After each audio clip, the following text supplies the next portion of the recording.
إصحاح 21. Matthew 21. ولما قربوا من أورشليم وجم لبيت فاجي Now when they drew near to Jerusalem and came to Bethphage, عند جبل الزيتون to the Mount of Olives, وقتها بعت يسوع تلميذين then Jesus sent 2 disciples, وقال لهم saying to them, روحوا للقرية اللي قدامكم Go into the village in front of you, وفي ساعتها هتلاقوا حمارة مربوطة وجحش معاها and immediately you will find a donkey tied and a colt with her. فحلوهم وتعالوا لي بيهم. Untie them and bring them to me. ولو حد قال لكم حاجة قولوا If anyone says anything to you, you shall say, الرب محتاج لهم. The Lord needs them, ففي ساعتها هيبعتهم. and he will send them at once. وكان ده كله عشان يحصل اللي اتقال على لسان النبي اللي قال This took place to fulfill what was spoken by the prophet, saying, قولوا لبنت صهيون Say to the daughter of Zion, اهو الملك بتاعك يجيلك Behold, your king is coming to you, وديع راكب على حمارة humble and mounted on a donkey, وجحش ابن حمارة. and on a colt, the foal of a beast of burden. فراح التلميذين وعملوا زي ما أمرهم يسوع. The disciples went and did as Jesus had directed them. وجم بالحمارة والجحش وحطوا عليهم هدومهم. They brought the donkey and the colt and put on them their cloaks, فقعد عليهم. and he sat on them. وأكتر الناس فرشوا هدومهم في الطريق. Most of the crowd spread their cloaks on the road, وغيرهم قطعوا فروع من الشجر and others cut branches from the trees وفرشوها في الطريق. and spread them on the road. والشعب اللي طلع قدام واللي مشيوا من ورا كانوا بيصرخوا ويقولوا And the crowds that went before him and that followed him were shouting, انقذنا يا ابن داوود. Hosanna to the Son of David! مبارك اللي جاي باسم الرب. Blessed is he who comes in the name of the Lord! وصلنا في العلالي. Hosanna in the highest! ولما دخل أورشليم اترجت المدينة كلها وقعدت تقول مين ده؟ and when he entered Jerusalem, the whole city was stirred up, saying, Who is this? فقال الشعب ده يسوع النبي اللي من ناصرة الجليل. and the crowd said, This is the prophet Jesus from Nazareth of Galilee.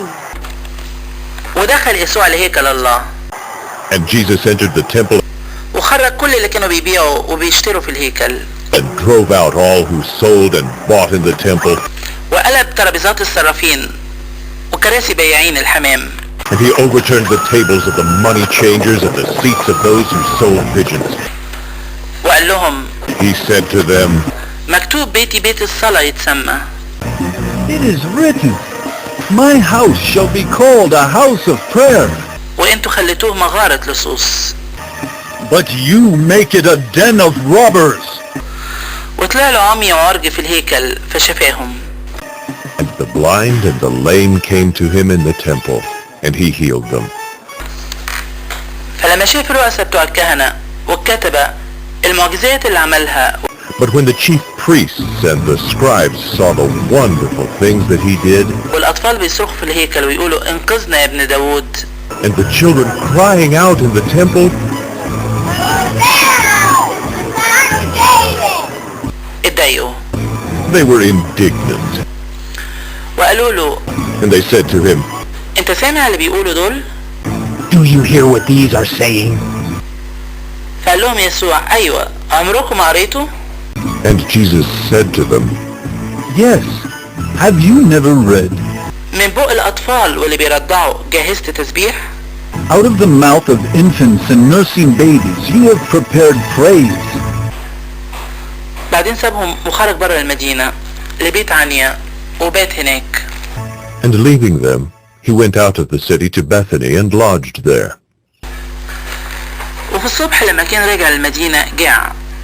In the morning, as he was returning to the city, he became hungry, and فبص على شجرة تين على الطريق seeing a fig tree by the wayside, وجالها فملقاش فيها حاجة غير ورق بس. he went to it and found nothing on it, but only leaves. فقال لها And he said to it, ما يكونش منك ثمر بعد كده أبدا. May no fruit ever come from you again. فنشفت التينة في الحال. and the fig tree withered at once. فلما شاف التلاميذ ده استعجبوا وقالوا When the disciples saw it, they marveled, saying, ازاي نشفت التينة في الحال؟ How did the fig tree wither at once? فجاوب يسوع وقال لهم And Jesus answered them, الحق بقول لكم Truly I say to you, لو كان ليكوا ايمان وما تشكوش if you have faith and do not doubt, فمش تعملوا حكاية التينة بس، you will not only do what has been done to the fig tree, لكن لو قلتوا كمان للجبل ده اتنقل وترمي في البحر، but even if you say to this mountain, be taken up and thrown into the sea, يبقى هيحصل. it will happen. وكل اللي تطلبوه في الصلاة مؤمنين هتاخدوه.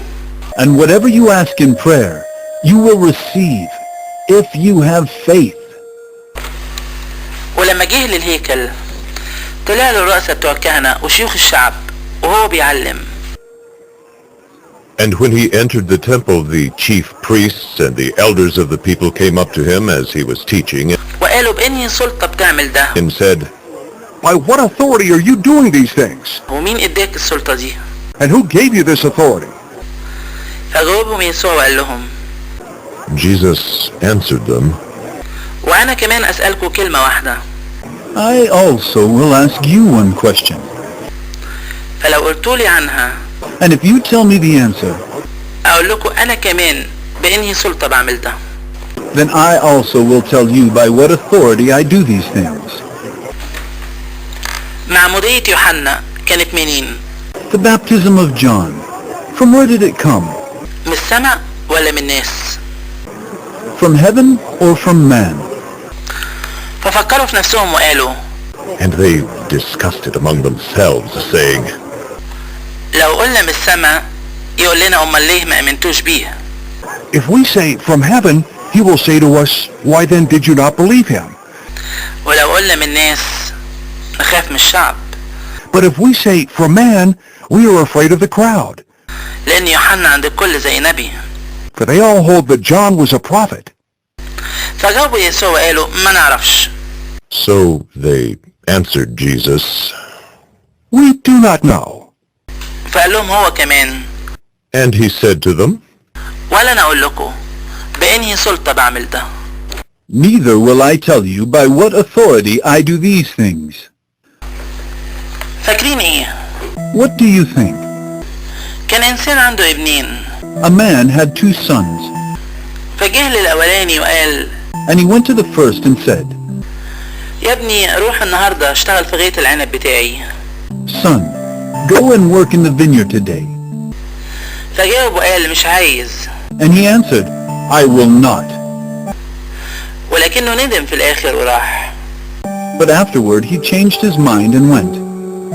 وجه للتاني وقال نفس الكلام. And he went to the other son and said the same. فجاوب وقال أنا هو يا سيد. And he answered, I go, sir, وما راحش. but did not go. يبقى انهي من الاتنين عمل إرادة الآب؟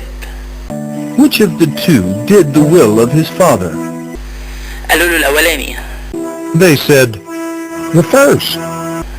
قال لهم يسوع الحق بقول لكم Jesus said to them, Truly I say to you, إن اللي بيجمعوا الضرايب واللي بيزنوا هيسبقوكوا لمملكة الله. the tax collectors and the prostitutes go into the kingdom of God before you. لأن يوحنا جالكوا في طريق الحق For John came to you in the way of righteousness, فما أمنتوش بيه. and you did not believe him. وأما اللي بيجمعوا الضرايب واللي بيزنوا فأمنوا بيه. But the tax collectors and the prostitutes believed him, وانتوا لما شفتوا and even when you saw it, ما ندمتوش في الآخر عشان تأمنوا بيه. you did not afterward change your minds and believe him. اسمعوا مثل تاني. Hear another parable. إنسان كان صاحب بيت There was a master of a house غرس غيط عنب who planted a vineyard وحوطه بسور and put a fence around it وحفر فيه معصرة and dug a wine press in it وبنى برج and built a tower وسلموا الفلاحين العنب وسافر. and leased it to tenants and went into another country. ولما قرب وقت طلوع الثمر When the season for fruit drew near, بعت العبيد بتوعه لفلاحين غيط العنب he sent his servants to the tenants عشان ياخد الثمر بتاعه. to get his fruit. فأخذ فلاحين غيط العنب العبيد بتوعه And the tenants took his servants وجلدوا شوية منهم وقتلوا شوية ورجموا شوية. and beat one, killed another, and stoned another. بعدين بعت كمان عبيد تانيين Again he sent other servants, أكتر من الأولانيين more than the first, فعملوا بيهم كده برضو. and they did the same to them. ففي الآخر بعت لهم ابنه وقال هيخافوا من ابني. Finally, he sent his son to them, saying, "They will respect my son."